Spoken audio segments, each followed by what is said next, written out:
बिस्मिल्लाहिर्रहमानिर्रहीम, अस्सलाम वालेकुम। Live with doctor Shahid Masood के साथ मैं हूं सुमेरा सलीम। नाज़रीन, हमजा शहबाज ने आज जलसे से खिताब करते हुए कहा है कि साबिक वज़ीर-ए-आज़म शहबाज शरीफ ने रियासत को हमेशा तरजीह दी। उन्होंने मज़ीद ये भी कहा कि चेयरमैन PTI की जानिब से 9 मई को जो वाक़या पेश आया वो एक सोची समझी साजिश थी। साइफर केस में जेल ट्रायल के खिलाफ चेयरमैन PTI की दरख्वास्त पर फैसला भी कल सुनाया जाएगा और नून लीग की जानिब से 21 अक्टूबर को ग्रेटर इकबाल पार्क में जलसे की इजाज़त के लिए जो है दरख्वास्त दायर की गई थी, उनको इजाज़त मिल गई है जलसा करने की, जबकि जलसा गाह के बाहर इंतजामात जो है पुलिस संभालेगी। इसके अलावा भी दीगर मौज़ूआत पर गुफ्तगू करेंगे। स्टूडियो में हमारे साथ मौजूद हैं डॉक्टर शाहिद मसूद। अस्सलाम वालेकुम डॉक्टर साहब। वालेकुम जी, आपको भी डॉक्टर साहब, अगला हफ्ता जो है सियासी महाज और अदालतों पर बहुत अहम है। दूसरी तरफ खित्ते में कशीदगी भी बढ़ रही है, तो आने वाले दिनों में हालात किस तरफ जा सकते हैं? ये तो कोई भी नहीं कह सकता इस वक्त के हालात कहाँ जा रहे हैं, क्योंकि एक बड़ी जंग को रोकने की भरपूर कोशिश हो रही है। और ये बड़ी जंग जो है ये कहाँ तक जा सकती है, इसकी क्या डायनेमिक्स हो सकते हैं वो हम अभी नहीं जानते, लेकिन ये है कि कशीदगी अपने अरूज पे है। और इसमें आज इतवार का रोज़ है, तो आज से 6 दिन के बाद यानी हफ्ते को नवाज शरीफ साहब ने पाकिस्तान आना है, जो उनका प्लान है जी। और अगर कोई ज़्यादा गड़बड़ ना की गई तो आज 35 से 38 रुपये फ़ी लीटर पेट्रोल की कीमत कम हो जानी चाहिए। 14 रुपये डीजल की और पेट्रोल की कीमतें आज कम होनी चाहिए 35 से 38 रुपये तक। इस हफ्ते में मुकदमात लगे हैं बहुत सारे, और इसी हफ्ते में ये भी तय होगा कि ये जंग किस तरफ जाती है। अच्छा, ये जो कल हमने ये बात की थी कि गैर मामूली हालात हैं, तो इसलिए वो और तेज़ी के साथ खबरें आ रही हैं। तो कल ये हुआ कि सेक्रेटरी ब्लिंकन जो हैं वो अमेरिकन सेक्रेटरी ब्लिंकन से हम शुरू करते हैं, तो उन्होंने अपने दौरे का जो आगाज़ किया तो पहले वो इसराइल आए। इसराइल से फिर वो ये बात हुई कि फ़लस्तीनी अथॉरिटी में वो आएंगे और यहाँ पे महमूद अब्बास से मुलाकात करेंगे, सदर महमूद अब्बास से। लेकिन फिर उनकी मुलाकात जॉर्डन में शाह अब्दुल्ला से और महमूद अब्बास, सदर महमूद अब्बास से हुई। फिर इसी दौरान ही खबर आई कि उनका दौरा जो है वो एक्सटेंड हो गया और इस दौरान वो दूसरे ममालिक भी जाएंगे। तो वो जो है वहाँ से फिर उसके बाद ये हुआ कि वो कतर आए। कतर में उनके अमीर कतर से मुलाकात हुई। उसके बाद वो बहरीन मुख्तसर दौरा उन्होंने किया। फिर वो कल सऊदी अरेबिया आए सुबह, और कल जब सऊदी अरेबिया आए तो कल हम इसी बात को डिस्कस कर रहे थे कि उनकी वहाँ पर चूँकि इसराइल में नेतन्याहू से और उनके प्रेसिडेंट से मुलाकातें हुई हैं, और फिर किंग अब्दुल्ला से हुई है, और फिर उसके बाद अमीर कतर से हुई है। तो ये बात कुछ अजब सी है कि उनकी सऊदी अरेबिया में मुलाकात वली अहद से नहीं हुई, बल्कि शहज़ादा जो फैसल बिन फरहान जो कि वज़ीर ख़ारजा हैं उनसे हुई है। तो ये कुछ और इसी दौरान ये खबर आई है कि जी वो सऊदी अरेबिया ने अपने ताल्लुकात मुंजमद कर दिए। तो कोई गैर मामूली वाक़यात हैं। बहरहाल वो चले गए अबू धाबी, और अबू धाबी में उनकी मुलाकात जो है वो वहाँ के जो सदर हैं मोहम्मद बिन ज़ैद उनके साथ हुई, और फिर वो वहाँ से वापस सऊदी अरेबिया आए सेक्रेटरी ब्लिंकन। और उनकी वापसी कुछ इस तरह से हुई कि 7:30 बजे सुबह उनका टाइम था वली अहद और वज़ीर आज़म सऊदी अरेबिया मोहम्मद बिन सुलेमान के साथ, यानी सऊदी अरेबिया से यूएई से वापस सऊदी अरेबिया। सही। और इस दौरान ये हुआ कि एक तो सऊदी अरेबिया की तरफ से ये ऐलान हो गया कि हम ताल्लुकात को मुंजमद कर रहे हैं, और ईरान की तरफ हम रॉयटर्स की और बाकी जो खबर आ गई थी कल। लेकिन इस दौरान ये हुआ कि जो सऊदी अरेबिया के वज़ीर ख़ारजा फैसल बिन फरहान हैं, उनको एक शख्सियत की कॉल आई, और वो शख्सियत जो हैं वो हैं चाइना के वज़ीर ख़ारजा। और चाइना के वज़ीर ख़ारजा वांग ली ने उनको फ़ोन किया और उनसे कहा कि ये जो टू नेशन सोल्यूशन है, ये यही हल है बिल्कुल, और इसके अलावा और कोई हल नहीं है इन मामलात को हल। ये 18वीं स्लाइड को हम यहाँ दिखा सकते हैं। CGTN कह रहा है कि वोंग ली जो हैं उन्होंने कहा कि China to work with Arab states to push Palestinian question back to right of 2 state solution. ये जो उन्होंने आज बात की सऊदी वज़ीर ख़ारजा से, तो इस दौरान वो ये बात चाइना कर चुका था। उसके बाद बहरहाल वापसी हुई सेक्रेटरी ब्लिंकन की, और कुछ देर पहले जो अलामिये जारी हुए हैं स्टेट डिपार्टमेंट के, 28वीं स्लाइड हम देखें तो यूएई के प्रेसिडेंट शेख मोहम्मद बिन जायद अल नहयान से मुलाकात हुई है।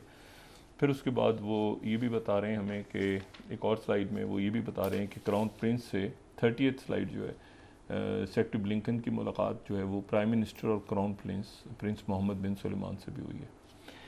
अब वो चले गए मिस्र। इस वक्त मिस्र में उनकी मुलाकात हो रही है सेक्रेटरी ब्लिंकन की प्रेसिडेंट सीसी से। और कल या रात को दोबारा वो इसराइल आ रहे हैं, फिर दोबारा इसराइल आ रहे हैं जी। और वो अच्छा, ये तो सेक्रेटरी ब्लिंकन की मसरूफियात हैं। सही। पूरी कोशिश हो रही है सफारती तौर पे कि इसको मामले को किसी तरह से निपटाया जाए, हल किया जाए। और दूसरी तरफ जो है वो जो डिपार्टमेंट डिफेंस है, पेंटागन है, सेक्रेटरी ऑस्टिन लॉयड, उन्होंने दूसरा जो बहरी बेड़ा है वो भेज दिया है मेडिटेरियन, आइजनहार, USS आइजनहार, वो भी ईस्टर्न मेडिटेरियन बहर रोम पे। पहले जो है वो फोर्ट था, जेरड फोर्ड, और अब ये है। और एक बड़ी गैर मामूली सी, ये मेरा ख्याल है कि कम इस तरह से मैंने देखा है हंगामी हालात में इस तरह से कोई अगर आती है कोई ख़बर तो, लेकिन बड़ा कम इस तरह से हुआ है कि जो 15वीं स्लाइड है, US एम्बेसी जो इसराइल में है, इसराइल में वो ये कह रही है, सिक्योरिटी अलर्ट, वो कह रही है कि 16 अक्टूबर, सब्जेक्ट क्या है, कल 16 अक्टूबर 2023 को लोकेशन सारे सिटीजन्स ने, सारे जो डिप्लोमेट्स हैं, सब लोगों ने कहाँ पहुँचना है, हैफा की बंदरगाह पे। इवेंट क्या है, US government is assisting US nationals and their immediate family members with a valid travel document to depart Haifa sea. बंदरगाह के रास्ते तमाम अमरीकी शहरी छोड़ेंगे इसराइल को। बोर्डिंग जो है वो 8 बजे सुबह शुरू होगी local time. US citizens must arrive at Haifa port passenger terminal no later than 9 local time. और ये कहाँ जा रही है, साइप्रस, कब्रस की तरफ, जजीरे की तरफ जो है वो अमरीकी शहरी जा रहे हैं, यानी एयरपोर्ट को भी इस्तेमाल नहीं कर रहे, और ज़मीनी रास्ता जो है उस पर मिस्र आने नहीं दे रहा। सही। मिस्र उस तरफ जाने नहीं दे रहा, इधर ओमान। तो अब ये जो रास्ता, जिस रास्ते से अमरीकी डिप्लोमेट्स निकल रहे हैं तल अवीव से या जेरूशलम के कौंसल, वो समंदर का रास्ता है, ज़मीनी समंदर। हैफा से फिर आप थोड़ा दूर जाएं तो ये आपको साइप्रस, कब्रस की कब्रस का जजीरा नज़र आएगा, और उस जजीरे से फिर बाय एयर दूसरे मुल्कों तक ट्रैवलिंग होगी। तो ये सूरत हाल है इस वक्त, सारे रास्ते ब्लॉक हैं, सिर्फ पानी का रास्ता खुला हुआ है। अच्छा, इस दौरान जो है वो ईरान के जो वज़ीर ख़ारजा हैं, वो हमें पता है कि वो गए पहले इराक यहाँ जाने से पहले सबसे पहले तो बात हुई सदर इब्राहिम रईसी की और सऊदी वली अहद और वज़ीर आज़म की, इस जैसे ही ये वाक़या हुआ 7 अक्टूबर को। उसके बाद जो ईरान के वज़ीर ख़ारजा हैं उन्होंने अपना दौरा शुरू किया। तो दौरा उनका स्टार्ट हुआ, वो गए सबसे पहले तो इराक के बाद वो उन्होंने सीरिया जाना था, लेकिन वो हलब के ऊपर और दमिश्क के ऊपर, वो बात पहले कह चुका हूँ। तो वो बैरूत गए। बैरूत में उनकी मुलाकात जो है वो हुई सैयद हसन नसरुल्लाह से और वहाँ के जो वज़ीर आज़म हैं और वहाँ के जो बाकी लोग। लेकिन उनकी मुलाकात एक और शख्सियत से हुई, और वो हैं जो बड़े एक नॉर्वे के डिप्लोमेट हैं, जो अब अक़वाम मुत्तहिदा के नुमाइंदे हैं, तौर वेनिसां करके नाम है उनका। सही। ये नॉर्वे के सफ़ीर रहे हैं लीबिया में और मिस्र में, और फ़लस्तीनी अथॉरिटी में नॉर्वे के नुमाइंदे भी रहे हैं, और अक़वाम मुत्तहिदा के अब नुमाइंदे हैं मशरिक़ वस्ता में। उनको जो ईरान के वज़ीर ख़ारजा हैं उनसे भी मुलाकात हुई, अक़वाम मुत्तहिदा के नुमाइंदे से, और उनको ईरान के वज़ीर ख़ारजा ने ये कहा कि आप ये बात ज़रा अमेरिकन्स को और इसराइल को पहुँचा दें, इस बात को कि ईरान इसमें बराह रास्त आ जाएगा। हिज़्बुल्लाह, हमास और बाकी ये हमारी रेड लाइंस हैं। सही। और हमारे जो पासदारान हैं वो शाम में और इराक़ में मुख्तलिफ़ पोजीशन संभाल रहे हैं। हमारी रेड लाइंस हैं, अगर गज़ा के अंदर इसराइल की फ़ौज, ये हिज़्बुल्लाह की बात नहीं कर रहा मैं, ये मैं बात, ये उन्होंने कहा कि मैं हिज़्बुल्लाह की बात भी नहीं कर रहे, ना हम बात कर रहे हैं हमास की, ये हम बात कर रहे हैं ईरान की। ईरान इस जंग का बाकायदा एज़ अ मुल्क हिस्सा बन जाएगा। अच्छा, उसके बाद ये हुआ कि ये सूरत हाल जो है ये ख़राबी की तरफ ज़ाहिर है।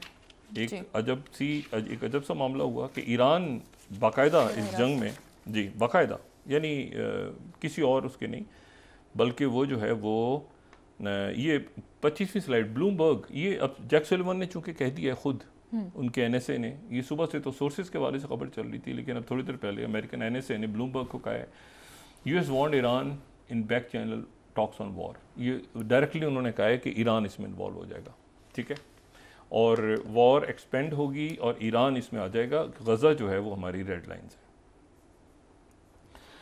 अच्छा, उसके बाद साथ ही वॉल स्ट्रीट जर्नल ने जो 5th स्लाइड उनको कोट करते हैं कि ईरान के जो रेवोल्यूशनरी गार्ड्स हैं move fighters close to Syrian border with Israel. ये अभी वो इसराइल के जो सीरियन बॉर्डर्स हैं उसके करीब। ये बात मैंने पहले भी की थी कि गोलान की पहाड़ियों पे हिज़्बुल्लाह तो है, लेकिन अब ईरान ने कह दिया कि हमारे पासदारान भी आ रहे हैं। अच्छा, यहाँ पर अब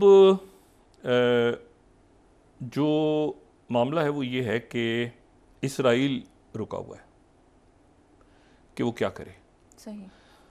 और कई मगरबी ममालिक के दारुल हुकूमत जो हैं, उनके जो कैपिटल्स हैं, उन्होंने इसराइल के साथ अपने राब्ते महदूद करने का फ़ैसला किया है। अच्छा, अब ये भी ख़बर बड़ी यानी ये एक ऐसी ख़बर है जो एक बड़ी और भारी ख़बर है, तो इसीलिए इसको हम 29 स्लाइड पे वाशिंगटन फाइनेंशियल टाइम्स के हवाले करते हैं इस खबर को। 29 स्लाइड, वेस्टर्न कैपिटल अर्ज restraint in private discussion with Israel. Israel के साथ बात करते हुए कि आगे हालात किस तरफ जा रहे हैं किसी को नहीं पता, तो बेहतर है कि जो मगरबी दारुल हुकूमतें हैं वो अब इसराइल के साथ प्राइवेटली भी बात नहीं कर रहे कि हालात किस तरफ जा रहे हैं।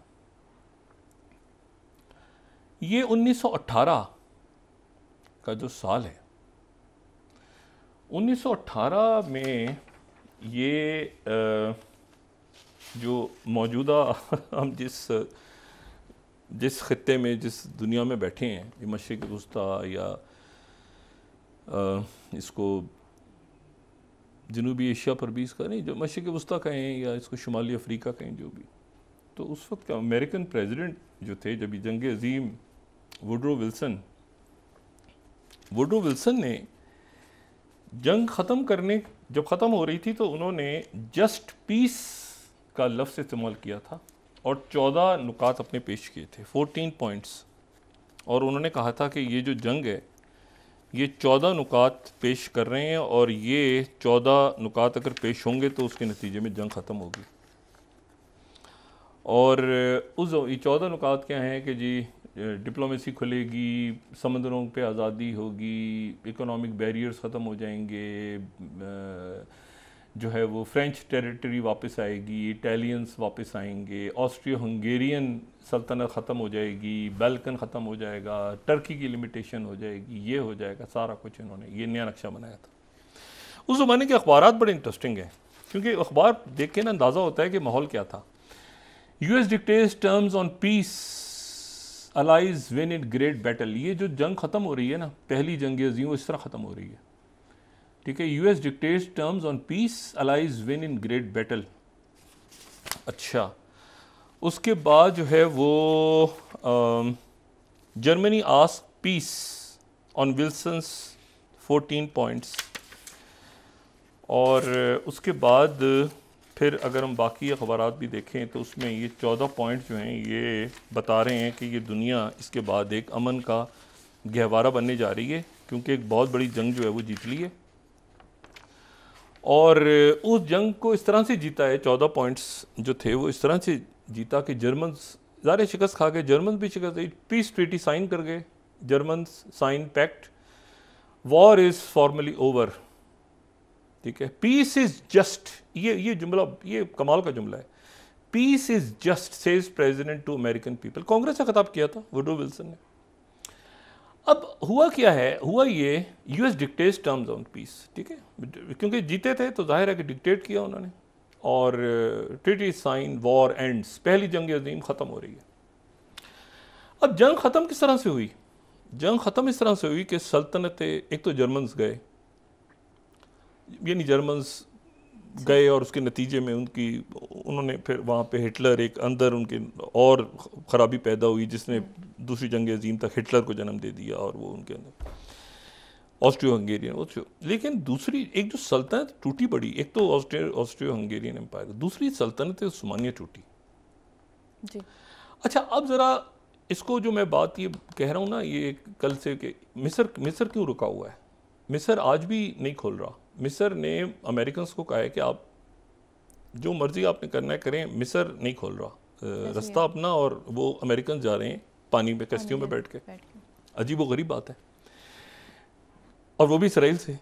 अच्छा, अब मसला ये है कि ये जब सल्तनत उस्मानी सल्तनत जब मौजूद थी ना, तो एक उस ज़माने में एक फीलिंग आनी शुरू हुई कि भाई ये जो है वो और ये अरब दुनिया में आनी शुरू, क्योंकि अरब दुनिया का बड़ा हिस्सा सल्तनत उस्मानिया के अंडर था। तो अरब दुनिया में ये फीलिंग आना शुरू हुई कि जो खिलाफत है वो अरबों के पास क्यों नहीं है, तुर्कों के पास क्यों है? तुर्कों के पास खिलाफत क्यों है? खिलाफत तो अरबों के पास होनी चाहिए, और अरब जो हैं वो जाहिर है कि अरब है, तो ये खिलाफत। उसके नतीजे में फिर वो तहरीक जो मैंने बात आपसे की ना, जो पैन अरबिज़म बाद में हमें नज़र आता है जमाल अब्दुल नासिर की शक्ल में, या बाकी पैन अरबिज़म, जिसमें रशीद रज़ा और फिर हसन अल बना, और ये तो ये बुनियादी तौर पे पैन अरबिज़म, जमालुद्दीन, ये पैन अरबिज़म है। ठीक है, अबू अब्दू, ये जो शख्सियात थी सारी, इनका ये था कि अरब, तुर्क भी हों लेकिन एक अरब जो है वो कहाँ रह गए पीछे। और उसके साथ ही उनके साथ तुर्क भी मिलना शुरू हो गए, क्योंकि सल्तनत उस्मानिया का भी जवाल शुरू हो गया था। यूरोप का मर्दे बीमार, वहाँ पर भी सुल्तान मस्त पड़े रहते थे आखिरी दिनों में। तो ये तहरीक यहाँ पे मजबूत होनी शुरू हुई, और उसी के नतीजे में फिर ये इल्मी और फ़िक्री तहरीक जो है, जिसने फिर सैयद कुतुब और हसन बना, ये जहन में रखें कि ये सुन्नी है जी, और इमाम अहमद हम्बल को मानते हैं अरब, यहाँ पे अखबार ये जो बात हो रही है, और ये इमाम अब्दुल वहाब से भी मुतासिर हैं, जो अरब में रहने वाले, अरब में जो रहे। सही, इमाम अब्दुल वहाब एक बड़ी दीनी शख्सियत, और इमाम अब्दुल वहाब जो हैं वो भी इमाम अहमद हम्बल से और इमाम तेमिया से। लेकिन जो तुर्की में रहने वाले हैं वहाँ पे इमाम अबू हनीफा, सुन्नी है दोनों, लेकिन इमाम अबू हनीफा, तो वहाँ सूफीज़म भी है, वहाँ सारे। यहाँ पर ये सोच है कि जी बहुत सारे इस्लाम में ऐसे मामलात हैं जो कि बिदत हैं और कुफ्र, यानी मुख्तलिफ। तो ये पैन अरबिज़म शुरू हुआ, और पैन अरबिज़म ने फिर उसके बाद पहली जंग अजीम तक पहुँचते पहुँचते ये हमें वहाँ पे नज़र आ रहे हैं कि जी सैयद कुतुब, हसन अल बना, रशीद रज़ा, ये सारे, ये एक तहरीक बन रही है इजिप्ट के अंदर। लेकिन उससे बहुत पहले यानी 1727 या 1730 या इसके आसपास नजद के इलाके में एक इमाम जिनका असर बाद में पड़ा इन तहरीकों पे भी, सही। वो इमाम जो थे उन्होंने फैसला किया कि नजद में अमीर दरैया का साथ देना है। और अमीर दरैया एक जगह है जहाँ पे अब रियाद है, सही, उनका साथ देना है और एक सऊदी रियासत कायम करनी है।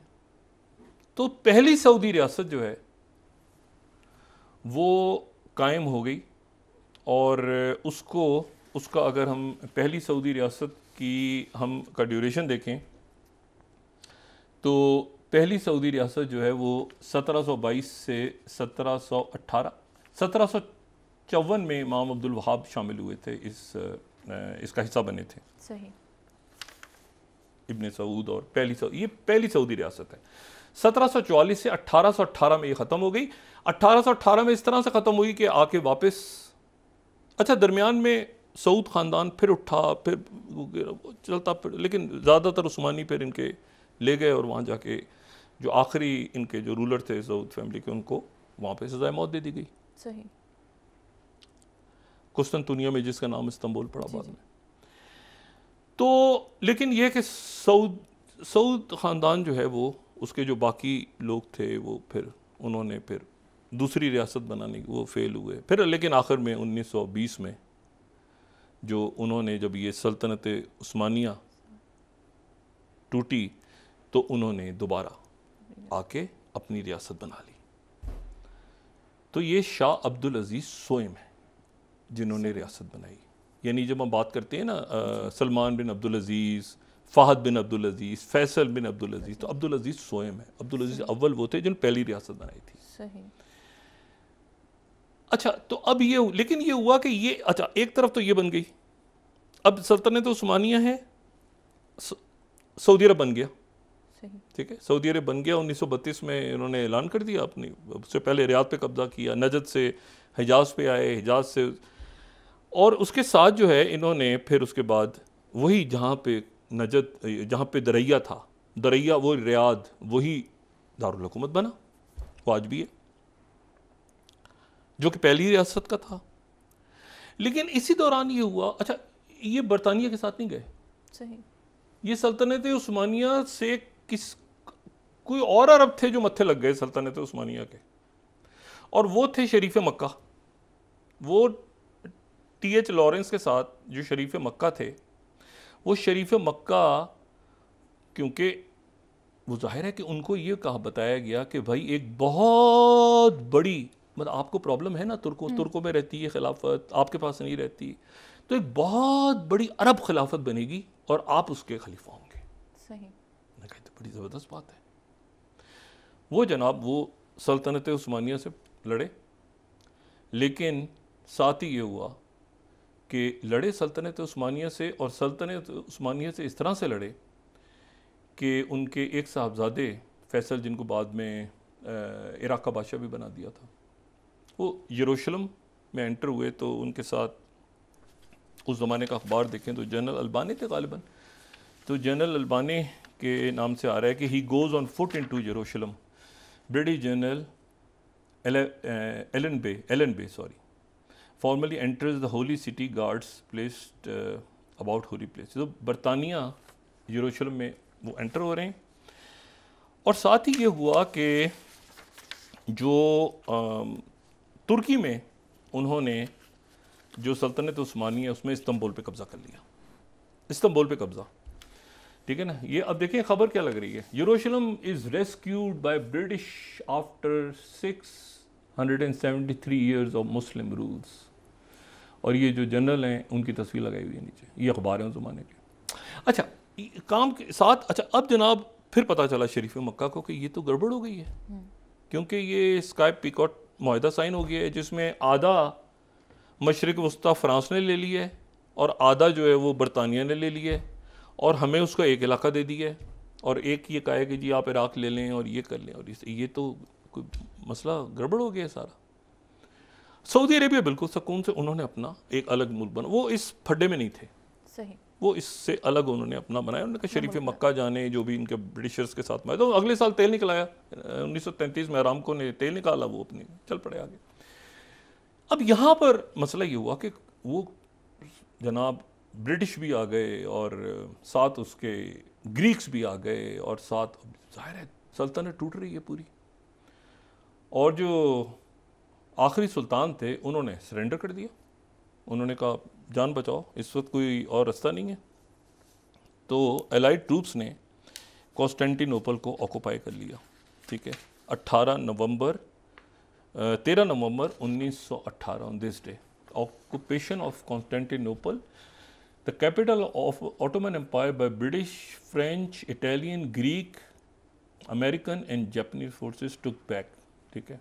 अच्छा जी, और इन्होंने कब्ज़ा कर लिया, और कब्ज़ा करने के बाद इन्होंने कहा कि भाई जो सुल्तान है, आखिरी सुल्तान सल्तनत उस्मानिया का, वो एक छोटे से हिस्से के ऊपर वो महदूद रहेगा और उसको महदूद करके उसको वहाँ पे रखना है। और उन्होंने जो है वो कहा कि बस इसको, बस इतना काम ख़त्म हो गया। और वो treaty of service SEVRES Sevres, treaty of Sevres 1920 में साइन की उन्होंने। और क्योंकि टर्की को डिफीट हो चुकी थी, तो उसमें ये हुआ कि Syria, Egypt, Tunisia, Morocco placed under British, अगर हम दिखा सकें, ये है ट्रीटी ऑफ सेवरिस। और ये हुआ कि ऊपर के मुल्क बरतानिया, फ्रांस के पास चले गए और बाकी जो है वो टर्की इनके पास आ गया। इसको मानने से इनकार कर दिया। अब इसको जनाब उनके एक शख्स खड़ा हुआ तुर्की का, उसने कहा नहीं, मैं तो ये मानता ही नहीं, मैं तो इस खलीफा को भी नहीं मानता जिसने साइन किया ये मुआहदा, मैं इसको नहीं मानता और हम तो लड़ेंगे। वो जो है उससे पहले पहली जंग अजीम के दौरान मुख्तलिफ महाजों के ऊपर वो जो फौजी था वो बड़ा, उसका बड़ा नाम था सही, पूरी तुर्की में भी, तुर्की से बाहर भी। उसने कहा मैं तो नहीं मानता इसको, हम लड़ेंगे। उसने जनाब लड़ना शुरू किया और उसके साथ मिल गए, उन्होंने कॉल कर ली अपनी एक असेंबली, उन्होंने कहा असेंबली का सेशन कॉल करो अंकारा में। और उस अंकारा में 1924 में वो असेंबली का इजलास कॉल हुआ, उसी में उसको मुल्क का सदर और साथ ही सुप्रीम कमांडर अफवाज टर्की का बना दिया गया। उसने कहा मैं नहीं मानता इसको। और उसके नतीजे में फिर 1923 में ये ट्रीटी ऑफ ल्यूसाने साइन हुआ। ये अब वापसी हुई, वापसी हुई, यानी फ़ौजों ने छोड़ा, ठीक है। और ये रिवाइज्ड ट्रीटी ऑफ सेवरिस है। अगर हम देखें वो, इस बंदे का नाम है कमाल अतातुर्क, जिसने कहा कि मैं नहीं मानता। अच्छा। ये जदीद तुर्की का बानी कमाल अतातुर्क। कमाल अतातुर्क ने कहा कि मैं तो इसको नहीं मानता, जिसको तुर्की का बानी भी कहते हैं, एक हीरो भी, एक सेकुलर शख्सियत और जदीद तुर्की का बानी, इन्होंने ये कहा कि मैं नहीं मानता। और उसके बाद ये हुआ कि ये अगर आप देखें, वही स्लाइड हम दोबारा दिखाएं तो टर्किश आर्मी ने ग्रीस और कुछ इलाकों से वापस किया, ग्रीस को निकाला। अभी तक झगड़ा चलता रहता है ना यूनान से तुर्की का, इसीलिए चलता रहता है। और उसके बाद आर्मीनिया को भी, कुर्दों को भी, उनको किसी को उनके इलाके नहीं दिए, तुर्की बनाया और तुर्की को एक सेकुलर रंग दिया। और तुर्की में जो है वो 1938 में उनकी डेथ हो गई, 38 में डेथ हो गई। अब ये इसराइल बनने से 10 साल पहले अब 3 पावर सेंटर बन गए हैं। अच्छा, ईरान को अलग रखें, अभी ये सफ़वी दौर में ईरान शिया हुआ, शिया मसलक की तरफ गया, और एलवाइट्स को भी अलग रखें, जो कि शाम में हाफिजुल असद, बशारुल असद, वो एक अलग मसलक है, मतलब शिया हैं लेकिन बहरहाल उनको बाद में थोड़ा सा इख्तलाफ है उनका असनाइशरी से, बहरहाल। लेकिन अब आप ये देखें कि अरब वर्ल्ड में 3 पावर्स बन गई। एक बनी कमाल अतातुर्क, ये मशरिक़ वस्ता में सल्तनत उस्मानिया टूटने के बाद उसमें से 40 मुल्क बने, 40 मुल्क हैं उसमें से, सल्तनत उस्मानिया में से 40 कंट्रीज। अच्छा, तो उसमें यह हुआ कि तुर्की, सऊदी अरेबिया, फिर ये जो शरीफ मक्का की फैमिली थी, इनको इराक और ये सारे मिल गए। मिस्र के अंदर दूसरा मामला हुआ, वहाँ पर जो है वो ये हसन अल बना और रशीद रज़ा ये अखवान मजबूत हो रही थी, लेकिन वहाँ पे जमाल नासिर आ गए, ये वहाँ पर भी एक तरह से अरब सोशलिज्म आ गया। तो पावर सेंटर बहुत सारे बन गए। उनका कहना ये था, उनका ख्याल ये था कि हम अरब पैनिज़म की तरफ जो है वो पैन अरबिज़म की तरफ जाएंगे, लेकिन ये है कि वो अखवान उधर उनके साथ आ गए, उनके ऊपर आ गई सोशलिस्ट जमाल अब्दुल नासिर, ठीक है। इधर सऊदी अरेबिया के साथ जो है जो अरब थे वो इधर हाशमी ख़ानदान, जॉर्डन और इराक़ और इधर उधर। ऊपर जो है वो फ्रांस ने फिर शाम को आज़ादी दे दी, तो शाम मिल गया मिस्र के साथ बाद में। अब ये पावर सेंटर्स ध्यान में रखें कि ये इतने सारे पावर सेंटर्स हैं आपस में, ये सारे के सारे मुख्तलिफ हवालों से। अब फिर उसके बाद वक्फे में जाने से मैं सिर्फ आपको ये बताऊं, जैसे कबाइल है ना 200-300 साल से, मतलब बहरीन में जैसे हमें पता है खलीफा अल खलीफा कबाइल हैं, उनकी रूलिंग फैमिली है। कुवैत में अलसबा हैं, ओमान में सैद हैं, कतर में अतानी हैं, सऊदी अरेबिया में सऊद हैं, अबू धाबी में अन नहान है, अल मखदूम है दुबई में, अजमान में अन नौमी है, अल कासमी है शारजा में, अल शर्की हैं फुजैरा में। तो ये कबाइल बहुत अरसे से, और ये सारे सेटल। लेकिन इशू ये बाद में सारा कि ये फिर 60 के आखिर में और 70 में इनको भी ये भी आज़ादी इन्होंने ली।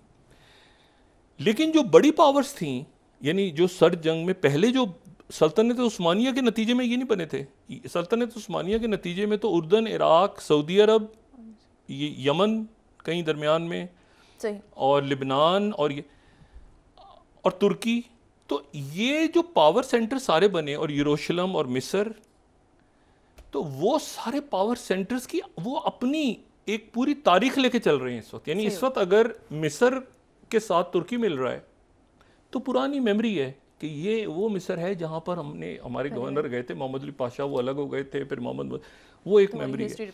अगर ईरान के साथ सऊदी अरेबिया मिल रहा है और तुर्की के साथ, एक पूरा नक्शा रीड्रॉ हो रहा है इस वक्त। यानी ये देखें, हमारे यहाँ तो बिल्कुल ये इस तरह से नहीं है कि वो इस पार्टी से टूट के उस पार्टी में चला गया, मुस्लिम लीग नून से वो जो है वो तहरीक इस्तेकाम पार्टी में चला गया, वो उस पार्टी से पीपल्स पार्टी में आ गया, तो पीटीआई छोड़ के उधर आ गया। ये ऐसे नहीं है। वहाँ जो नजरियाती तहरीकें हैं ना, या जो पॉलिटिकल पार्टीज में या ख्यालात हैं, वो हैं तो हैं। सही हो गया, ठीक है डॉक्टर साहब। एक ब्रेक के बाद ये पाकिस्तान वाली सियासत माने ही है। ठीक है, ब्रेक के बाद आते हैं वापस करते हैं। नाज़रीन, यहाँ पे वक्त है एक ब्रेक का।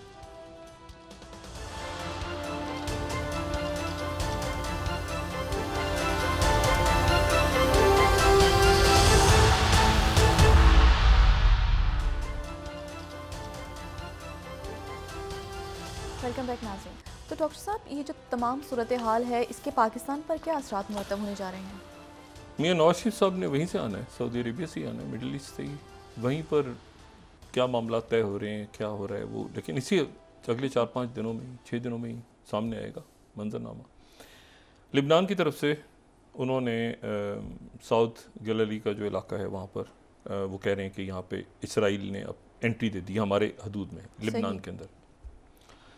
और हिजबुल्लाह कह रहा है कि हमारे टेरिटरी में इन्होंने ये दाखिल हो गए हैं। वाइट हाउस ने कहा है कि हमें इल्म है कि ईरान किसी वक्त भी दाखिल हो जाएगा इस जंग में।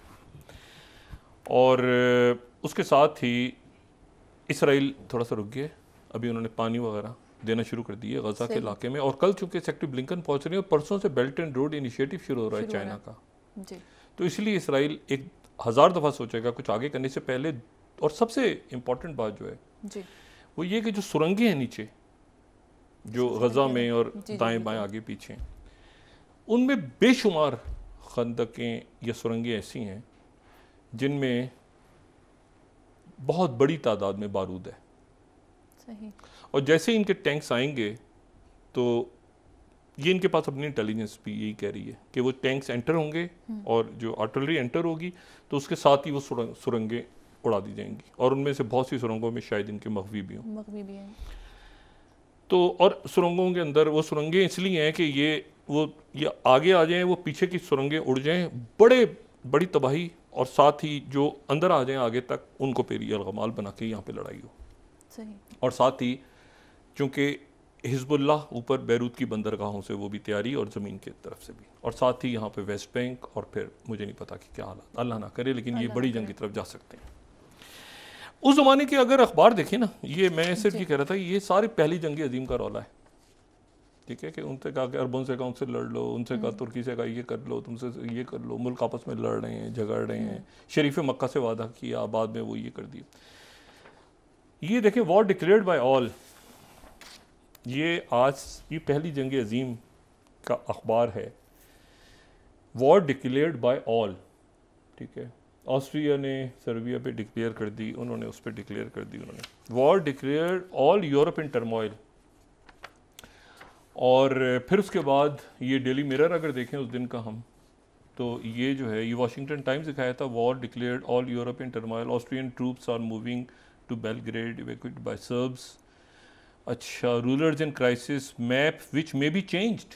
ये जो वाशिंगटन टाइम्स है, इसको हाँ ये देखें, ये आप डेली मिरर देखें, ये आमने सामने, और जो वाशिंगटन टाइम्स है उसको अगर देखें ना उस वक्त का, तो वो बड़ा इंटरेस्टिंग उस दिन की लीड है उनकी। वो कह रहे हैं war declared all Europe in turmoil, लेकिन वो साथ ही ये भी कह रहे हैं कि rulers in crisis and map which may be changed. ये जो है जी, इसको जरा ये देखें ना, रूलर्स इन क्राइसिस मैप विच में भी चेंज, नक्शा बदल जाएगा, बदल सकता है। ऑस्ट्रियन ट्रूप्स जो हैं वो बेलग्रेड की तरफ मूव हो रही है, और नक्शा वाकई बदल गया कुछ सालों के बाद या कुछ दिनों के बाद, ये सल्तनतें टूट के नक्शा बदल गया। चाइना दरमियान में आ गया, और चाइना के बाद अब सऊदी अरेबिया ना, अच्छा मेरा ख्याल है कि जनरल जो प्रेसिडेंट जनरल सीसी हैं उनके साथ भी मुलाकात, जब तक हिस्ट्री नहीं, किसी सूरत मिस्र नहीं खोलेगा बॉर्डर अखवान के लिए, उनकी इस्टेब्लिशमेंट, उनकी फ़ौज, उनकी हुकूमतों की पुरानी हिस्ट्री अखवान के साथ वो नहीं खोलेंगे। सही। इसी तरह से यहाँ पर, अच्छा ये ध्यान में रखें कि सऊदी अरेबिया ने भी लड़के आज़ादी ली हुई है अपनी, एक तरह से आप देखें वो पहली लेकिन लड़ाई उनकी सल्तनत उस्मानिया से हुई, जाहिर है, तो वो कोई ऐसी चीज़ नहीं। लेकिन जो हाशमी, इनका भी तुर्की सल्तनत उस्मानिया, लेकिन अब सारे एक हैं। तो अब आप देखें कि अब इस पूरे इलाके का एक होना, गज़ा, क्योंकि गज़ा एक ऐसा, फ़लस्तीन एक ऐसा इशू है जिसके ऊपर एक हद से आगे जाके वो, मतलब सब अरब स्टेट अपनी जगह है, यूक्रेन कहीं पीछे रह गया, उसको भूल ही गए यूक्रेन नाम की, वो सफ़ा नंबर 8 पे खबरों से गायब हो गया है, फ्रेंसी किधर गया है किधर नहीं गया। बिल्कुल। और मैंने आपसे कहा ना कि बेल्ट एंड रोड फोरम में ये पाकिस्तान से भी चले गए वज़ीर आज़म, पुतिन भी पहुँच गए हैं, बाकी रहनुमा भी सारे पहुँच रहे हैं। आपका ख्याल है बेल्ट एंड रोड, और उन्होंने कह दिया कि फ़लस्तीन के, चाइना ने, वांग यी ने कहा है ना, वज़ीर ख़ारजा, आपका ख्याल है इसके बाद इसराइल जो है वो पेशकदमी करेगा? 100 दफ़ा सोचेगा। और मैंने आपसे कहा कि जब ईरान ने कह दिया हम दाखिल हो जाए, ईरान के दाखिल होने का मतलब ये है कि बाकी मुल्क, आपका क्या ख्याल है कि वो बशारुल असद जो हैं, ईरान के साथ जो हैं बशारुल असद, और जो कि हिजबुल्लाह के साथ भी हैं, उनको सऊदी अरेबिया अरब लीग में लाया है। और कतर में वज़ीर ख़ारजा, ईरान के वज़ीर ख़ारजा जो वापस आए हिजबुल्लाह से मुलाकात करके, तो कतर से जब निकले हैं सेक्रेटरी ब्लिंकन, अमीर कतर से मुलाकात करके, तो यहाँ पे इनकी एक और मुलाकात हुई कतर में कल रात को, और वो मुलाकात हुई हमास के सरबराह इस्माइल हानिया से, वो कतर में है। अब सेक्रेटरी ब्लिंकन ने कहा कि भाईजान, ये कतर से कहा कि किसी तरह से आप यहाँ हमास का दफ्तर तो बंद करें। उन्होंने कहा नहीं, दफ्तर कैसे बंद कर सकते हैं हमास का, आपके साथ ताल्लुकात अपनी जगह हैं, सेंट कॉम का ये मरकज़ सारे अपनी जगह, लेकिन हमास यहाँ पे हमारे पास उनका ऑफिस है। तो इस्माइल हनिया, कल रात को इस्माइल हनिया जो हैं वो ईरान के वज़ीर ख़ारजा जो हैं, आप जरा अंदाज़ा लगाएं, वो पहले मिले हैं सैयद हसन नसरुल्लाह से, फिर मिले हमास के सरबराह से, फिर इस्लामी जिहाद के लोगों से, इधर सऊदी अरेबिया जो सेक्रेटरी ब्लिंकन 2 दफ़ा आए हैं सऊदी अरेबिया, और दोनों दफ़ा को काम नहीं हुआ। ये इजिप्ट से नहीं बात बनेगी, नहीं मानेगा इजिप्ट, और नहीं मानेंगे किंग अब्दुल्ला, जो मर्जी। ये हालात इस वक्त देखें, ये वो दुनिया नहीं है 1918 वाली, बिल्कुल। ऑल यूरोपियन आर्म्स, यूरोप के अंदर खुद तकसीम आपस में, वो उनके जो है वो प्रेसिडेंट कुछ कह रही हैं, उनके फॉरेन पॉलिसी के जो बंदे हैं वो कुछ कह रहे हैं। तो यहाँ से बड़ा संभल के जाना है। अब ये पीस, अमन और होस्टेजेस का इनखला, और ये कितने दिन तक इसराइल को शटअप कॉल चली गई है ना, भाईजान आराम से रहें। सुबह सेक्रेटरी ब्लिंकन भी आ रहे हैं, और बेल्ट एंड रोड फोरम भी ख़राब करना आपने, और ईरान भी आ जाएगा बीच में, तो फिर ये मामला कहाँ जाएगा?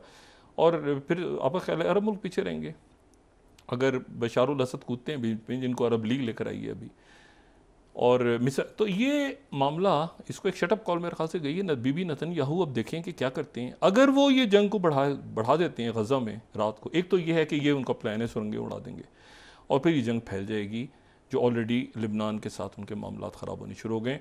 तो इस दुआ के साथ कि अल्लाह ताला जो भी कुछ करे वो बेहतरी लेकर आए हालात में। हालात बहरहाल एक बड़ी जंग की तरफ जा सकते हैं और जाते हुए अभी तक नज़र आ रहे हैं। रोकना इसको कैसे है ये हमने देखना है। बहुत शुक्रिया डॉक्टर साहब। नाज़रीन, इसके साथ ही आज का प्रोग्राम अपने अख्ताम को पहुंचा। मुझे सुमेरा सलीम को दीजिए इजाज़त। अल्लाह ने के बाद जी डॉक्टर साहब। अपना दोस्तों रिश्तेदारों गुर्दोनवाह के लोगों का सब ख्याल रखिएगा। अल्लाह हाफ़िज़।